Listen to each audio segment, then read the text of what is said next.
मतलब कीमतें एकदम बढ़ाई कीमतें ये फैसला करेंगे पीएम साहब कमीना कि कैसे बढ़ाई जाए।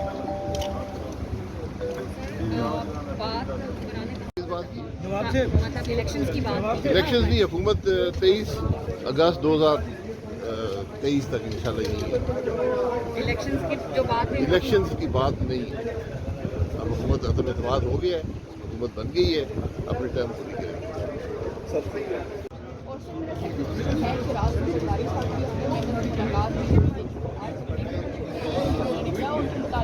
इसका मुझे इल्म नहीं है।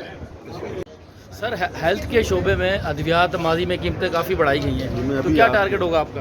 अभी आपसे पहले एक इंटरव्यू में मैंने यही कहा, हमारी पूरी कोशिश होगी और अल्लाह हमारा आमीन नासिर हो, आप दोस्तों की दुआ हो। हमारा हदफ होगा कि इंशाल्लाह जो दवाएं लोगों की पहुंच से दूर हो गई थी, नामुमकिन हो गया था उनको ख़रीदना, कोशिश करेंगे इंशाल्लाह अल्लाह ताला की मदद से और आपकी दुआओं से उनको लोगों की पहुंच तक लाएं। तो बड़े वादे दावे हम नहीं करने वाले लोग नहीं हैं, लेकिन इंशाल्लाह पूरी कोशिश। सर बिलावल भुट्टो पाकिस्तान में होने के बावजूद आज उन्होंने हाउस नहीं उठाया, इस वजह से क्या कहेंगे?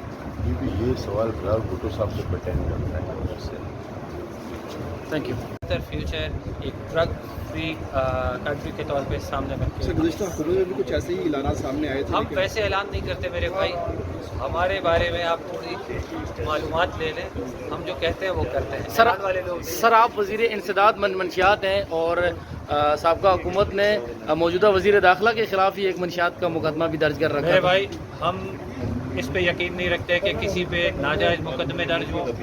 पाकिस्तान नाजायज़ मुकदमों के लिए नहीं बना है, हम कोई कार्रवाई किसी पे नहीं करेंगे। मैंने अभी बड़ा क्लियरली बताया है कि हम अपने मुल्क में ड्रग्स का ख़ात्मा करेंगे। जो नौजवान नस्ल अच्छे यहाँ स्कूल यूनिवर्सिटीज़ में पढ़ती है, कोकेन मुख्तलिफ ड्रग्स में इन्वॉल्व है, वो ड्रग्स से इन्हें दूर करेंगे, क्योंकि अगर आपकी ये नस्ल ड्रग्स में इन्वॉल्व हो तो ये लोग आपके लिए क्या करेंगे? तो कुछ संभलेगा नहीं।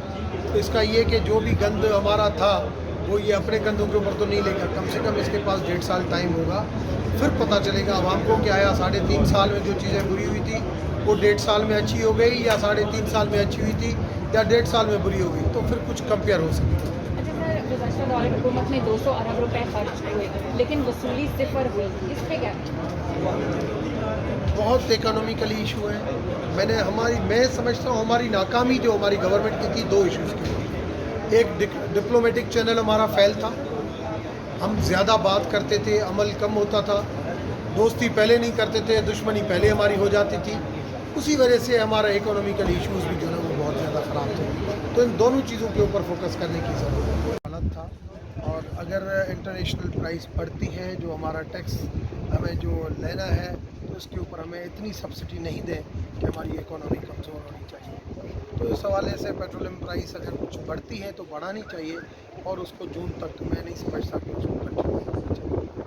अब टिकट लेता कौन है, फॉरेन फंडिंग केस का फैसला आ जाए तो उसका स्टेटस क्या रहता है, वो सारी चीज़ें मेरे ख्याल में अभी ये बिफोर टाइम बात है।